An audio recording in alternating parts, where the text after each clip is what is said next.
우리는 바울 사도의 1차 전도 여행을 따라가고 있습니다. 이제 비시니아 안디옥을 떠나서 이고니온 지방에 다다랐습니다. 바울과 바나바는 이곳에 도착했어도 여전히 유대인 회당에 들러서 복음을 전하고 있습니다. 사실 비시디아 안디옥 유대인 회당에서 그들은 호되게 당한 적이 있습니다. 어쩌면 두려움이 있을 수도 있지만 회당에 들러 복음을 전합니다. 여기서 우리는 한 가지 교훈을 얻을 수 있습니다. 전도라는 것은 그저 우리의 입술로 말을 하는 것이 아니라 그곳 사람들을 향해서 아주 큰 사랑으로 관용의 마음을 품어야만 가능한 것을 알 수가 있습니다. 예수님께 제자들이 물었습니다. 주여, 형제가 내게 죄를 범하면 몇 번이나 용서하여 주리이까? 7번까지 하오리까? 예수님이 대답합니다. 7번뿐 아니라 70번씩 7번이라도 할지니라. 이러한 사랑과 관용의 정신이 바로 복음입니다. 복음은 사랑이자 관용입니다. 그래서 예수님께서도 십자가에 돌아가시면서도 원수들을 위해 기도하셨습니다. 복음을 전하기 전에 우리가 먼저 배워야 할 것이 있다면 바로 이 관용의 정신입니다. 그 어떤 것이라도 용납해야 합니다. 원수 같은 사람, 눈에 거슬리는 인격의 사람을 위해서 전도하는 일은 쉽지 않습니다. 아주 심하게 배타적이고 우리를 공격하는 사람들에게도 복음을 전한다 하는 일은 그다지 쉽지 않은 일입니다. 그렇지만 전도는 사랑과 관용의 정신이 가득 차 있는 사람만이 가능하다는 것을 우리는 바울을 통해서 배울 수 있습니다. 빌립보서 4장 4절 5절에도 보면 주 안에서 항상 기뻐하라. 내가 다시 말하노니 기뻐하라. 너희 관용을 모든 사람에게 알게 하라. 주께서 가까우시니라 라고 권면하고 있습니다. 모든 사람이 우리의 넉넉한 관용을 알도록 해야 합니다. 그래서 우리 속에 한 영혼에 대한 절절 끓는 마음이, 사랑의 마음이 있어야 합니다. 바로 그 마음이 영혼을 구하는 것입니다. 그래서 우리는 하나님, 저에게도 이 사랑과 관용의 마음이 가득 차도록 해 주십시오라고 기도해야 합니다.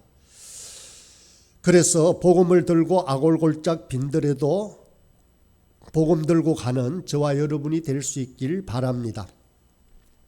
유대인 회당에서 복음을 전파하니 유대와 헬라의 허다한 무리가 믿었다라고 했습니다. 여기서 말하는 허다한 무리다라는 것은 정말 많은 무리가 복음을 받아들였다라는 것을 강조하는 말입니다. 이처럼 복음에는 이러한 능력이 있습니다. 사람들이 복음을 받아들이고 구원의 사람이 되는 것은 우리의 말솜씨나 우리의 능력이 아닙니다. 복음이 지니고 있는 능력입니다. 복음은 살리는 것입니다. 복음은 그 자체로 구원의 능력이 있음이 확실합니다. 바울과 바나바는 복음을 전했습니다. 그러나 이고니온에서도 비시디아 안디옥에서 일어났던 일과 똑같은 반응이 일어납니다. 정말 많은 유대인과 헬라인들의 개종자들을 얻었는가 하면 다른 한편으로서는 유대주의자들과 그들에 의해서 선동된 이방인들에 의해서 극심한 박해를 받아야만 했습니다. 2절 말씀입니다.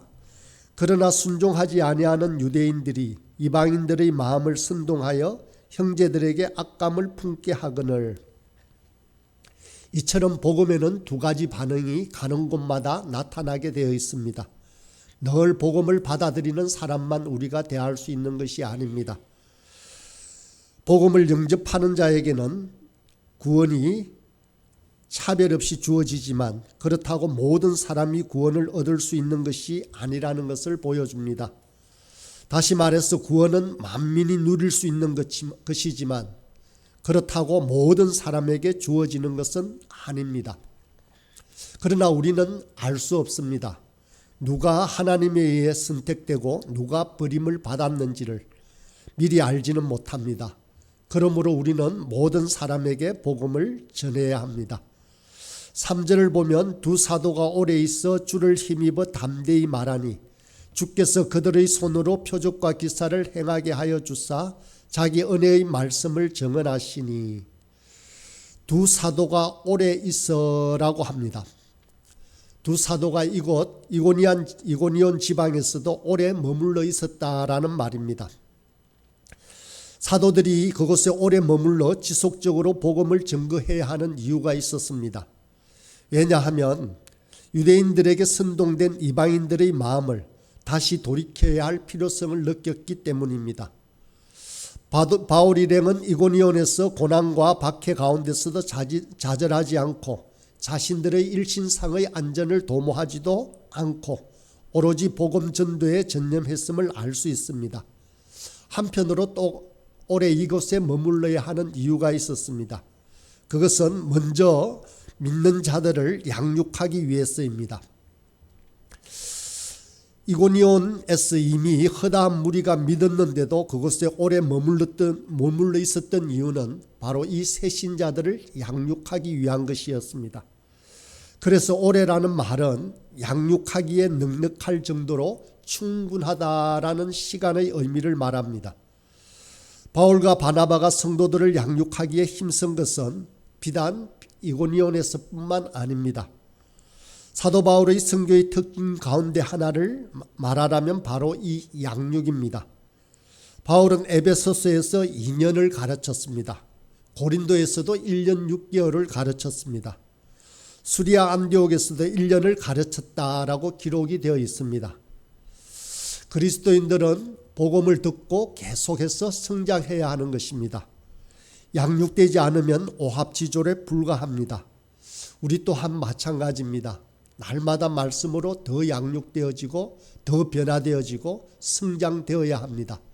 그렇지 않으면 옛것을 생각하게 됩니다. 광야 이스라엘 백성들을 보십시오. 그들은 하나님의 구원을 눈으로 분명하게 목도한 사람들이었습니다. 그리고 절실하게 체험했던 자들이었습니다. 그러나 그들의 형편은 나중에 어떻게 되어집니까? 가는 곳곳마다 원망과 불평의 나날을 보내었습니다. 불순종과 불신앙으로 일관된 모습이 드러났습니다. 그래서 모세가 마지막으로 남긴 유언과도 같은 신명기의 말씀의 핵심은 다음 세대에게 말씀을 가르치다라는 것이었습니다. 너는 마음을 다하고 뜻을 다하고 힘을 다하여 내 하나님 여호와를 사랑하라.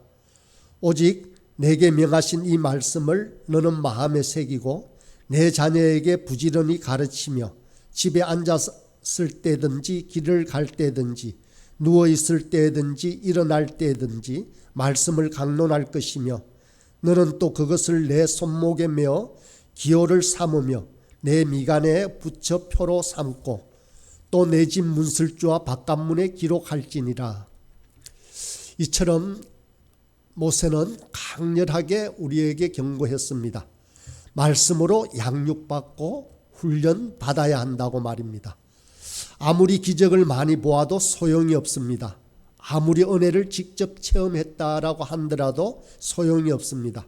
결국에는 말씀을 제대로 배워야 그리스도인은 재구실을 할 수가 있다라는 것입니다. 그래야 자랍니다. 성장합니다. 비로소 그리스도인다운 성도가 되어지는 것입니다.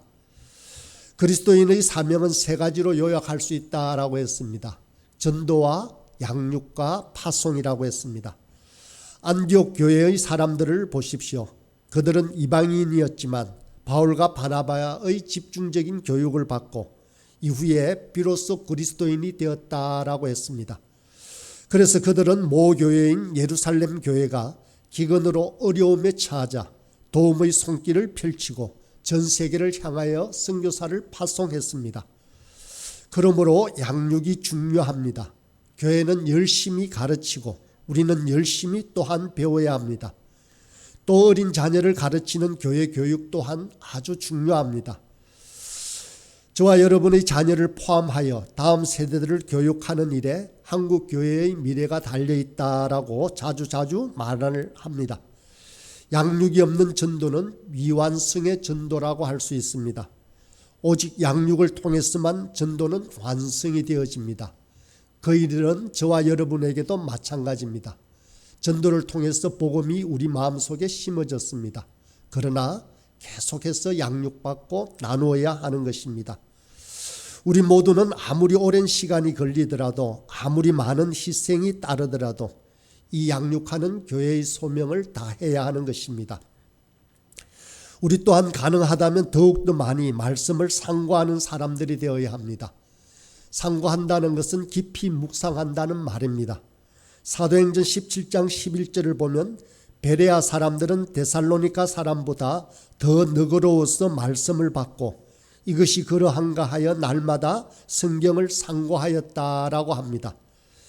여기에 베레아 사람들이 데살로니가 사람보다 너그럽다라고 한 표현을 개역 성경에서는 신사적이다라고 표현을 했습니다.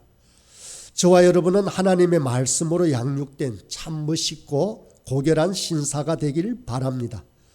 3절 후반절에서 계속해서 바울과 바나바는 주를 힘입어 담대히 복음을 전했다라고 합니다.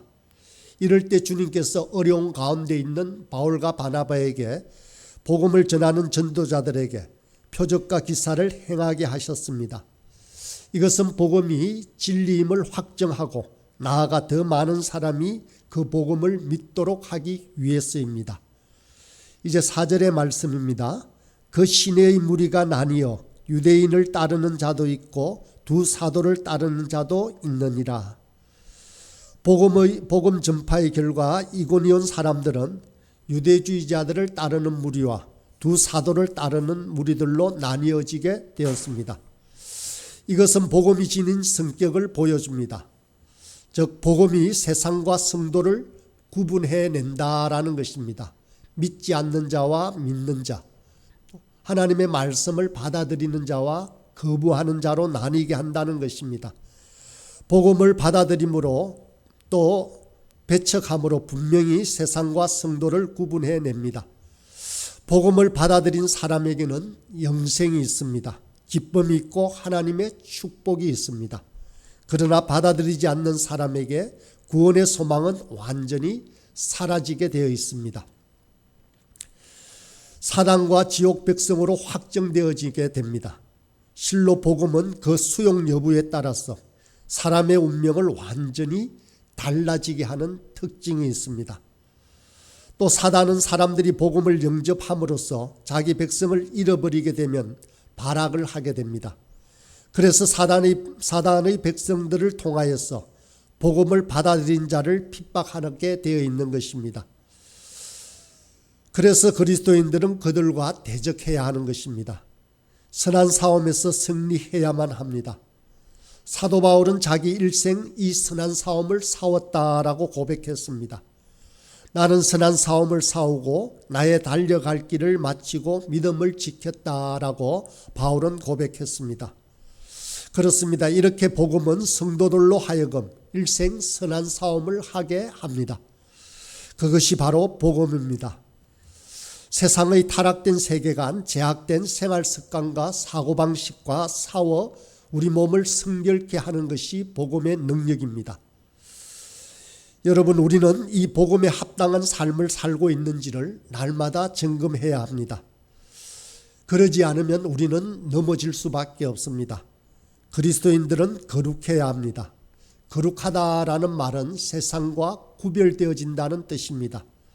선한 싸움을 싸우며 세상과 구별되는 복음에 합당한 삶을 살아가는 저와 여러분이 되기를 간절히 기도합니다. 5절과 6절 7절의 말씀을 보겠습니다. 이방인과 유대인과 그 관리들이 두 사도를 모욕하여 돌로 치려고 달라더니 그들이 알고 도망하여 루가오니아의 두 성 루스드라와 드베와 그 근방으로 가서 거기서 복음을 전하니라. 복음을 증거하는 일에는 분명히 아픔이 있습니다. 고난이 따릅니다. 말로 다할 수 없는 모욕을 당할 수도 있습니다. 이것은 옛날 사도들만이 아닙니다. 아니면 먼 오지에 있는 선교사들에게 해당하는 말이 아닙니다. 지금 이곳에서 복음을 증거하는 저와 여러분이 당해야 하는 아픔과 시련일 수 있습니다. 어쩌면 육체적인 아픔보다 더 서글프고 외로운 싸움이 될 수도 있습니다. 복음 증거가 아니라면 죽어도 당해낼 수 없는 모욕이 있을 수도 있습니다. 이런 것들을 각오해야 합니다. 사람들은 보통 그것이 어떤 종류이든지 고난받는 것을 좋아하는 사람은 아무도 없습니다. 물론 자신이 스스로 감당해야 할 고난은 어쩔 수 없이 그래도 참고 견디지만 자신이 지지 않아도 될 만한 남을 위한 고난은 피하려고 하는 것이 당연지사입니다. 그러나 사도 바울은 골로새 교인들을 향하여 권면하면서 이렇게 말합니다.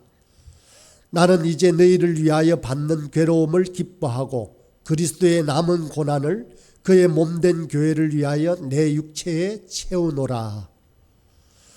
사도 바울은 골로새 교회의 성도들을 위해 받는 고난을 오히려 기뻐한다고 했습니다.